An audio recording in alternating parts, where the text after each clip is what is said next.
Bismillahirrahmanirrahim. Assalamualaikum warahmatullahi wabarakatuh.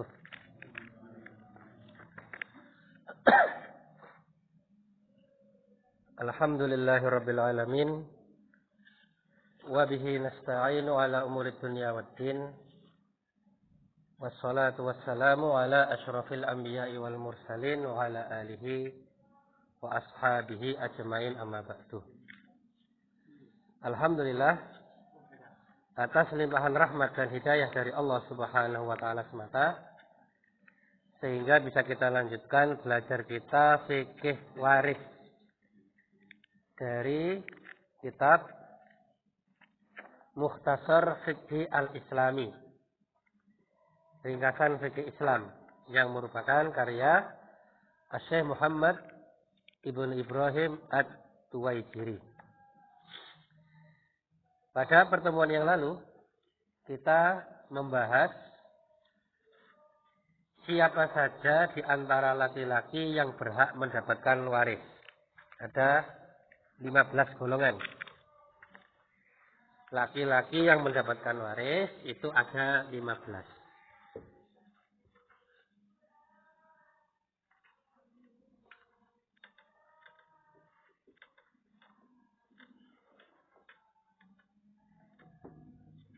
Itu ada 15 orang. Nah, kemarin telah kita bahas nomor 1, nomor 2, nomor 3, nomor 4, 5 belum selesai. Nggih. Berarti sakniki lanjut nomor gangsal. Halaman 7 nggih. Orang kelima yang berpotensi mendapatkan waris yang termasuk dalam daftar ahli waris itu adalah saudara kandung.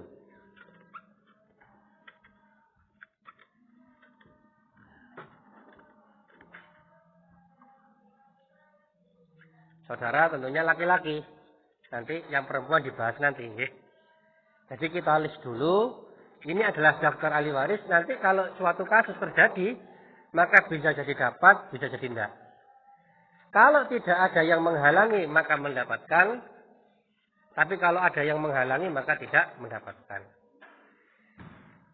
Nomor 5 yang dimaksud dengan saudara kandung atau akhun syakik bahasa Arabnya adalah saudara kandungnya mayit yang bapaknya dan ibunya sama dari pernikahan yang sah.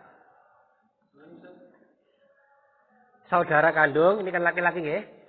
Berarti ini saudara kandungnya mayit.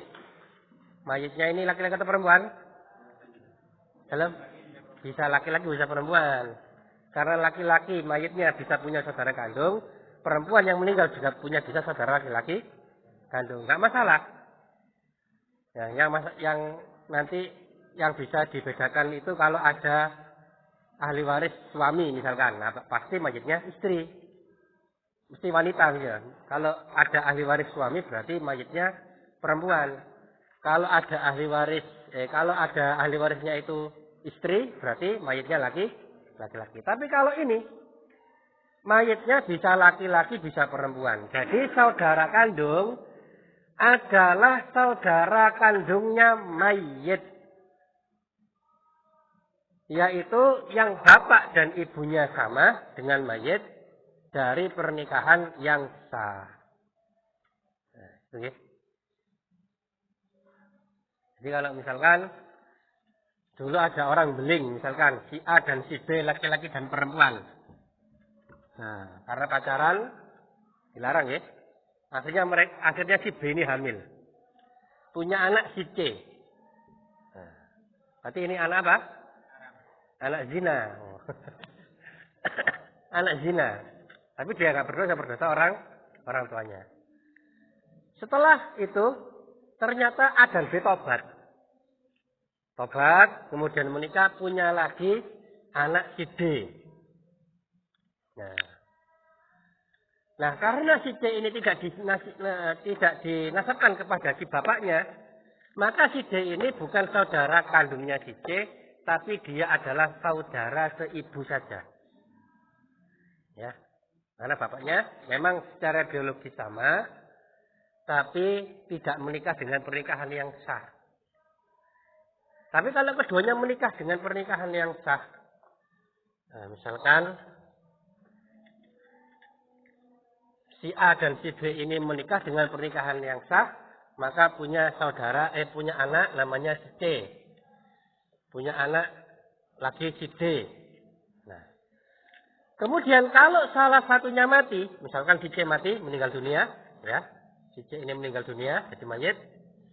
Maka kalau D ini laki-laki, maka D ini adalah saudara kandungnya mayit si C. Nah, ini mati, maka dia saudara laki-laki kandung. Berarti si C ini laki-laki atau perempuan? Bisa laki-laki, bisa perempuan, tidak masalah. Ya. Jadi ketika mayit meninggal, dilis dulu siapa saja ahli warisnya. Nanti ada yang terhalang, ada yang tidak terhalang. Tapi dari kasus ini, posisinya si D kalau dia laki-laki adalah saudara kandungnya si C. Nggak masalah si C ini laki-laki ataupun perempuan. Nah, betul ya? Kemudian nomor 6. Sekaligus nomor 7. Ini laki-laki nih, masing-masing laki-laki. Saudara satu ayah, saudara satu ibu. Gampangnya saudara seayah,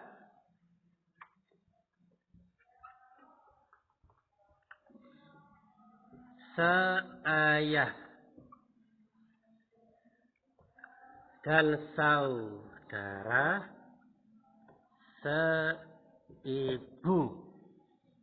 Nah, kalau tadi yang nomor 5, si C ini dan si D ini bapaknya sama. Bapaknya si C A, bapaknya D ya A. Ibunya C B, ibunya D juga B. Tapi kalau nomor 6, saudara seayah, bapaknya saja yang sama, tapi beda ibu. Kalau nomor 7, ibunya saja yang sama, tetapi beda ayah. Oke. Contoh. Ada seorang laki-laki namanya Ngadimin. Misalkan. Ngadimin. Terus yang perempuan namanya Ngatinah. Ini kan siap loh niki. Angel niki. Jenenge gini. Terus ada lagi pasangan suami istri yang lain. Suwadi. Sama Swastati. Nah, ini pasangan A, pasangan B. Ngadimin dan Ngatina menikah, punya anak namanya Paijo. Ini menikah, punya anak namanya Paijo. Swadi dan Swastati menikah, punya anak namanya Paidi.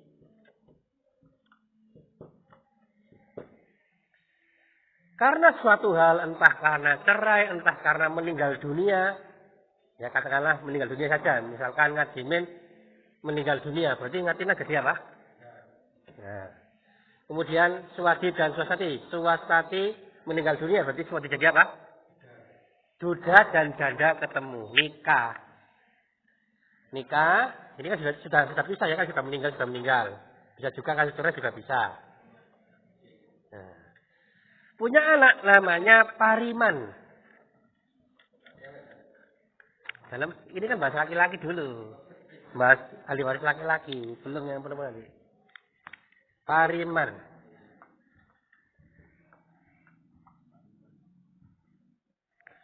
Kemudian Pardadi.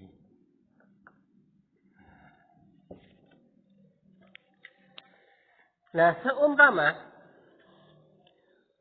Pariman ini yang meninggal dunia, maka siapakah poin nomor 5?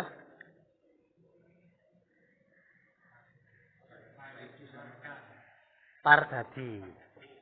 Kenapa? Karena bapaknya Pardadi dan bapaknya Pariman sama. Bapak dan ibunya sama, berarti saudara kandung nomor 5. Misalkan yang mati itu Pariman, yang meninggal dunia Pariman. Berarti kita ingin mengetahui posisi orang yang hidup itu apa? Dilihat dari si Pariman. Ini Pariman mayit mati dhisiki misalnya. Ya, Pariman kan punya dulur.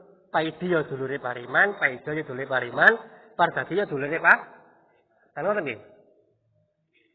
Cuma kalau saudara seayah dan seibu saudara kandung itu bahasa Jawa apa saudara kandung?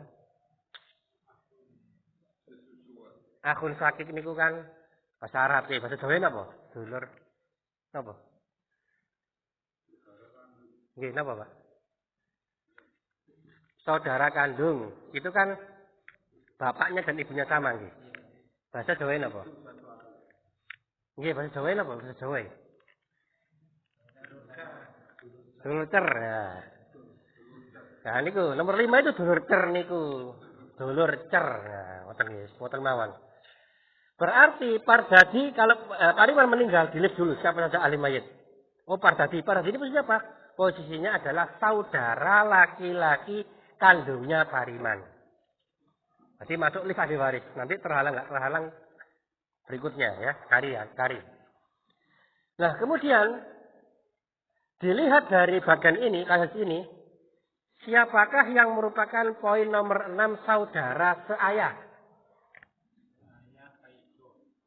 Boten. Sinten?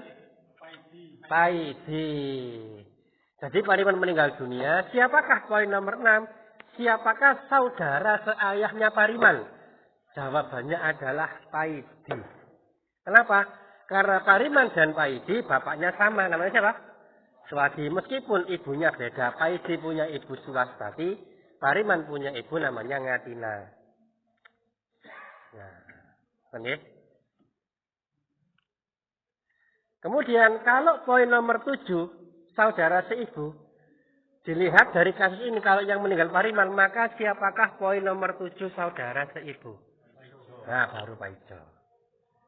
Nah, jadi sebelum menghitung, itu dipetakan dulu siapa saja ahli warisnya, dipilih dulu. Oh nanti ini terhalang, ini nggak terhalang, ini dapat, ini nggak dapat. Nah, gitu. Oke. Nah, ini posisi 5, 6, 7 ini bisa berubah tergantung siapa yang meninggal dunia. Katakanlah sekarang yang meninggal dunia bukan Pariman, tapi Pardadi yang meninggal. Berarti saudara kandungnya siapa? Pariman. Saudara seayah? Saudara seibu? Sekarang dibalik. Paijo yang meninggal dunia. Berarti siapa nomor 5? Ini tidak ada. Siapa poin nomor 6 saudara seayah? Kalau nomor 7? Pariman dan Pardadi. Ini keduanya saudara seibunya Paijo. Nanti kalau yang meninggal Paidi juga beda lagi. Ya pokoknya seluruh posisi ahli waris itu dikembalikan atau dilihat dari sisi mayit siapa yang meninggal dunia. Ya, berarti kalau Paijo meninggal, Paidi dapat apa enggak? Nah, enggak. Bukan siapa? Bukan siapa-siapanya. Ya. Nah, bukan siapa-siapanya. Kalau bahasa Jawanya apa ini? Paijo dengan Paidi apa ini? Dulur apa? Tiri, dulur gawan. Dulur gawan. Kak, dulur tiri yang ini ya? Iya. Dulur gawan dengan dulur tiri sami nang mboten? Sami toh? Tiri itu. Kalau yang ini kan masih apa namanya sama si ibu. Ini kan nggak ada sama sekali. Ini juga disebut kalau dalam bahasa kita gawan apa tiri. Tiri juga bisa. Ya, gitulah. Yaitu poin 5, 6, 7. Ada yang ditanyakan sebelum dilanjutkan?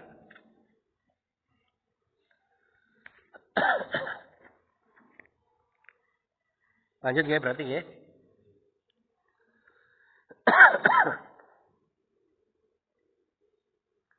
Kemudian poin nomor 8, putra saudara kandung serta putra saudara satu ayah.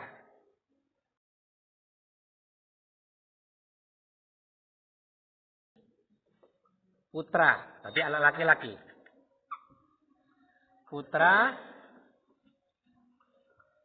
saudara kandung. Putra sini laki-laki ya, saudara juga laki-laki. Jadi mayit punya saudara kandungnya punya anak laki-laki. Nah itulah poin nomor 8. Tapi kalau mayit punya saudari perempuan dan dia punya anak laki-laki, saudari perempuannya itu bukan bukan poin nomor 8. Jadi nggak kelewatan satu wanita tidak.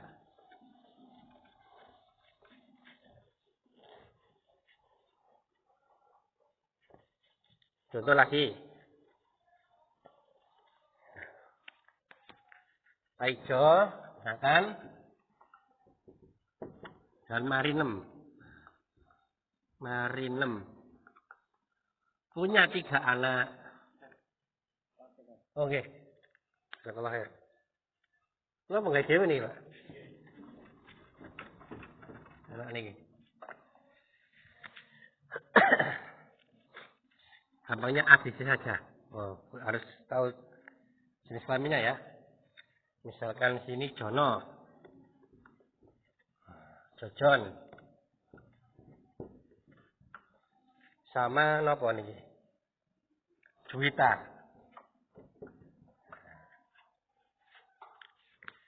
Berarti mereka bertiga ini adalah saudara kandung.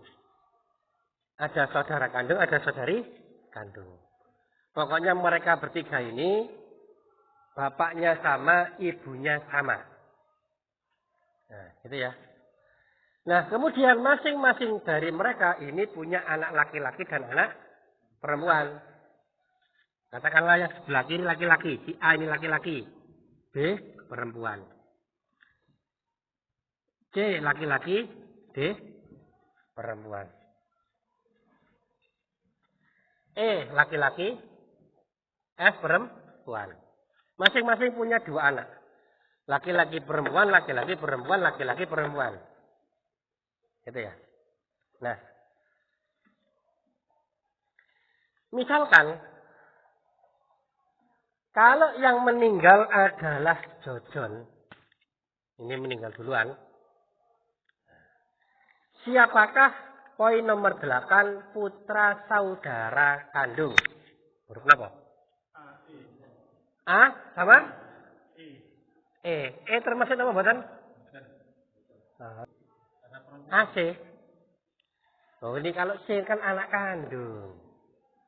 Yang mati siapa Jojon? Ini kan anak kandung. A. Termasuk buatan? Tidak termasuk karena putra saudara kandung. Yang mati kan Jojon. Jojon punya saudara kandung siapa? Namanya Jono. Jono punya anak laki-laki A. Nah itulah poin nomor 8. Cuma kalau bapaknya masih hidup ini nggak dapat. Apalagi kalau bapaknya masih hidup nggak dapat. Ini nggak dapat yang dapat bapaknya. Nah tapi nggak bahas itu sekarang. Kita bahas siapa. Poin nomor 8 apabila yang mati adalah Jojon. Itu berarti kurang kan? Putra saudara kandung itu kan kandung bisa laki-laki bisa perempuan. Harusnya laki-laki. Dan ini atasnya. Nah ini kan saudara, kalau perempuan kan saudari. Nah, oke. Jadi saudara kalau kita bahasa Indonesia kita pakai saudara dan saudari. Kalau Arab kan enak, ada akhun, ada ukhtun. Kalau ini kita pakainya saudara dan saudari. Nah, pertanyaan selanjutnya. Kalau yang meninggal dunia adalah Juwita. Siapakah poin nomor 8? Putra saudara laki-laki kandung? A sama C. Kenapa? Karena Juwita punya saudara laki-laki 2 dan ini keduanya adalah putra saudara kandung. Gitu nggih.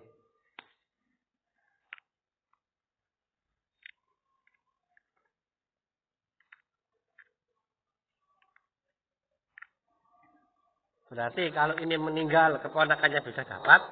Yang sini. Oke.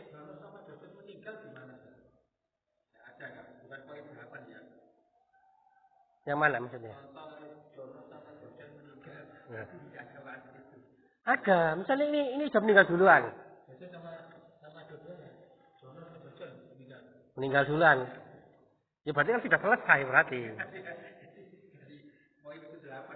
Tapi tetap, ya ketika ini meninggal, ini ada poin ke-8-nya ada. Ketika ini meninggal, kalau sudah meninggal berarti sudah lewat. Nih. Ada lagi pertanyaan? Apa tadi? Joni apa Jono tadi? Jono. Jadi kalau Juwita meninggal, ini bisa didapat. Kalau ini nggak ada, ini nggak ada. Ini nggak ada, bisa didapat. Tapi kalau ini meninggal, ini nggak dapat. Meskipun nggak ada, ini nggak ada, ini nggak ada, ini nggak dapat. Jadi ya, nah, nanti dibahas ahli waris dari kalangan perempuan. Kalau Jono sama Jodan masih hidup, berarti haji itu nggak dapat terhalang kan? Terhalang. Jadi kan ini katakan meninggal, hidup semuanya. Tapi siapa sih mati dhisik? Sing mati dhisik misalkan Jojon. Apakah dapat? Nggak dapat karena terhalang oleh Job. Dan bahkan Jono nggak dapat terhalang oleh Pai.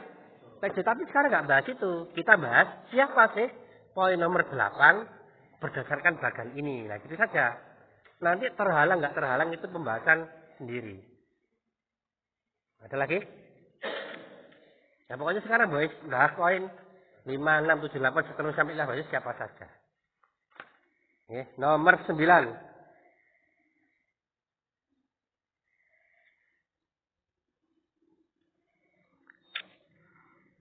Putra saudara satu ayah. Jadi punya saudara seayah.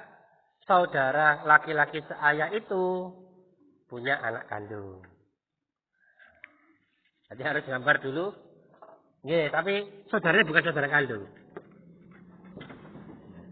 Nah makanya tadi lagi.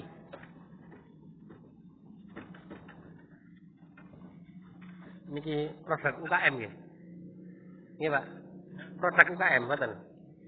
Oke. Nomor 9.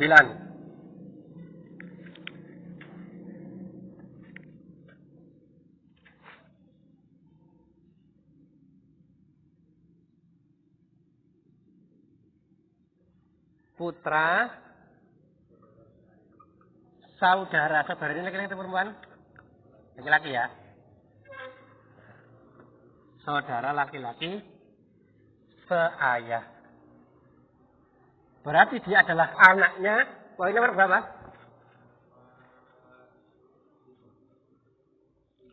Nomor 6. Kalau 8 adalah anaknya, poin nomor 5. Nomor 9 anaknya, poin nomor 6.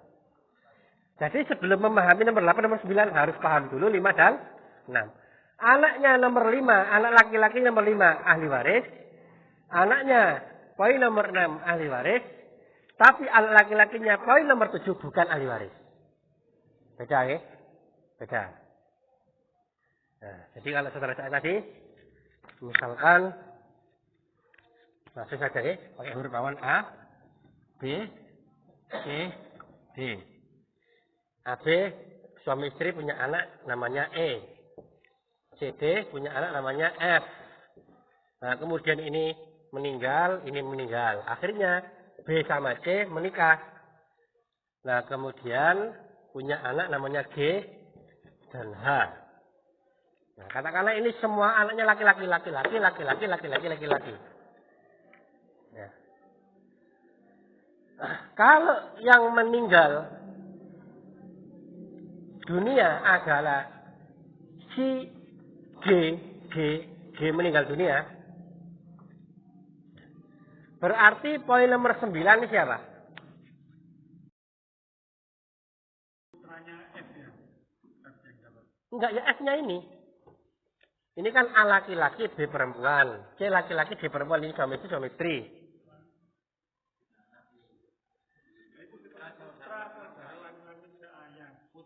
Enggak kan iki. Oh, nggih. Oh, nggih, hafal keliru. Jadi ini anaknya nggih. Ya, anaknya F. Itu masih nomor 5 6 itu. Ini berarti ini E, F, G, H. Berarti ini I, ini J. Keliru ya, Afan. Nah. Kalau G meninggal dunia, maka siapa nomor 9? J. Ya, jadi F ini adalah poin nomor 6. J poin nomor 9. F adalah saudara seayahnya G yang meninggal dunia. Kemudian yang dimaksud pada nomor 9 adalah si J ini anaknya poin nomor 6 tadi. Nggih, jazakallahu khair. Nggih. Lanjut. Kasih nomor sendiri ya. Dan seterusnya dari keturunan laki-laki mereka. Nah, terus. Jadi misalkan saudara kandung ini punya anak laki-laki. Anak laki-laki itu bisa masuk daftar ahli waris. Saudara seayah ini punya anak laki-laki, punya anak laki-laki, terus itu bisa masuk poin nomor 8 dan 9. Nanti dipilih siapa yang paling dekat. Kalau ada atasnya, yang bawah ketutup. Nah, ulang ya.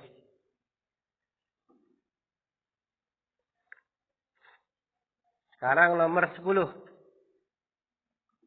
Jadi nomor 8 dan 9 ini bisa ke bawah terus. Anaknya, tapi murni laki-laki.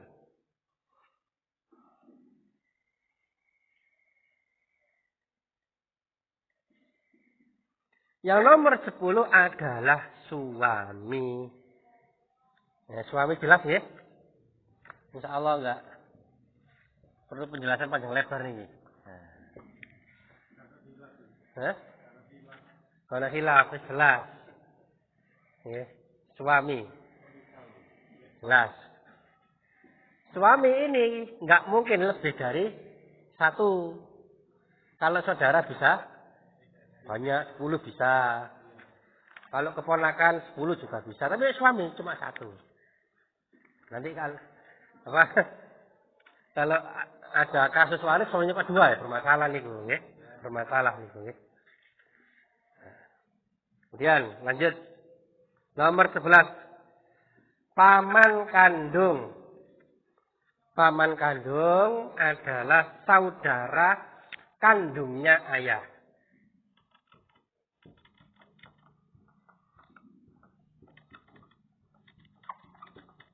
Jadi mayit punya ayah, ayahnya punya saudara kandung, yaitu paman kandung. Tapi kalau antara ayahnya mayit dan pamannya mayit kok beda, ibunya beda, ayahnya beda. Nah, maka beda lagi nanti ini. Yang dimaksud pada poin nomor 11 adalah ayah kandungnya mayit dengan nomor 11 itu dari bapak yang sama dan ibu yang sama. Yang nomor 12 paman seayah, yaitu sama saudaranya ayah, cuma antara ayah dan paman ini sama bapaknya tapi beda ibunya.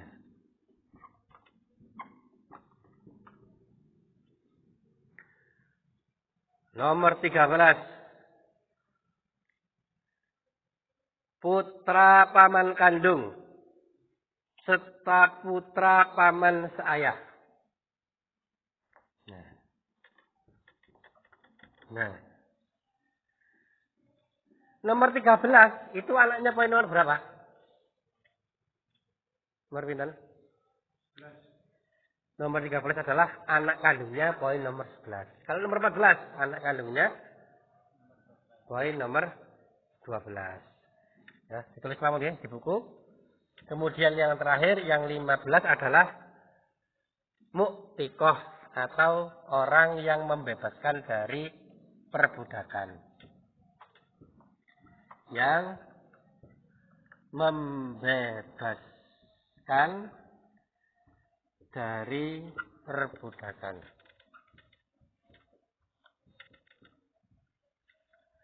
Sebagaimana sering dijelaskan, untuk poin 15 ini alur warisnya hanya berlaku satu arah. Orang yang pernah membebaskan dia bisa mendapatkan waris dari mantan budak yang dia bebaskan. Tapi kalau poin nomor 15 meninggal, maka mantan budak tidak bisa mewarisi dari orang yang telah membebaskannya. Nah, enggak berlaku dua arah, tapi berlaku satu arah. Ya. Kalau suami istri dua arah, kalau suami meninggal dulu istri dapat, kalau istri meninggal dulu suami dapat. Tapi kalau nomor 15 enggak. Kalau budaknya, mantan budaknya meninggal terlebih dahulu, baru nomor 15 bisa mendapatkan waris kalau tidak ada penghalang. Nah, ya.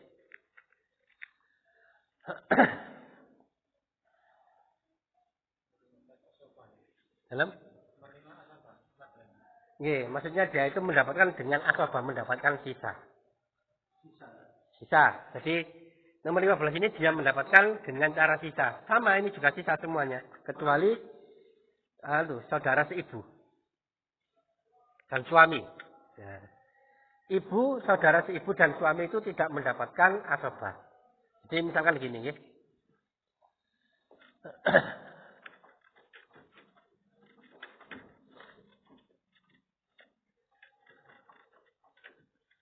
Nomor 15 ini dia bisa mendapatkan waris dari mayit kalau tidak ada yang menghalangi dan kalau masih mendapatkan sisa.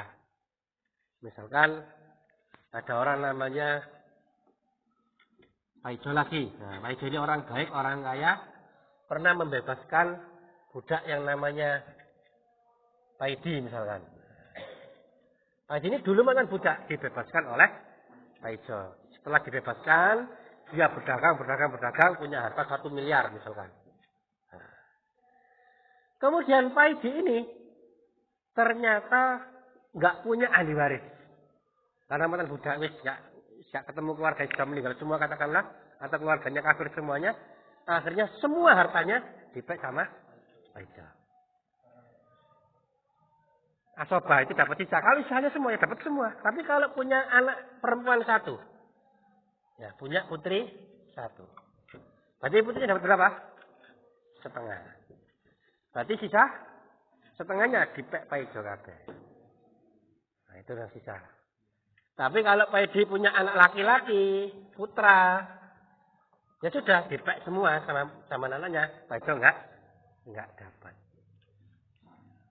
Pak Ijo enggak dapat karena terhalang oleh anak laki-lakinya Pak Ijo.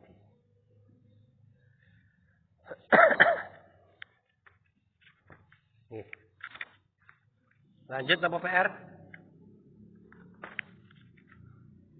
Sudah. Niki kasih sanggup. Oh, Karmawan sampun niki bulat. Nggih. Nggih sedikit-sedikit pokoke paham nggih. Nggih, nek ujian wortel kabeh. Iya. Iya, maaf kalau Sabtu pertama saya bisanya pada Isya. Karena ada keperluan. Nggih. Padahal nek ujian oleh nulu gak apa-apa, pokoknya melu ujian. Ya, ada yang ditanyakan? Monggo. Sambil saya bagikan ini absennya lupa. Untuk apa? Sama saya bagikan yang kemarin sudah mengumpulkan. Sajat.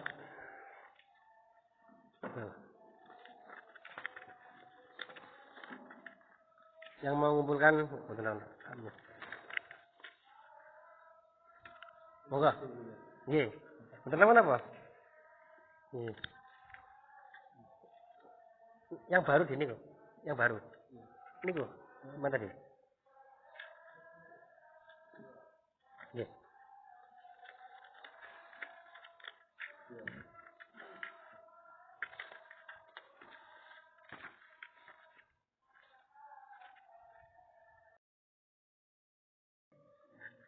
Jadi kalau habis waris ini mau bahas apa nih? Bahas fikih nikah atau fikih jual beli? Apa? Sudah apa? Oh, soal. Soal baru sampun 4. Oh, dereng. Oh. Ya mau ambil soal yang lain 1, 2, 3. Kalau tinggal lama tapi tetap saya masih tetap Belum? istri ya. Ya nggih kan jadi kan gini.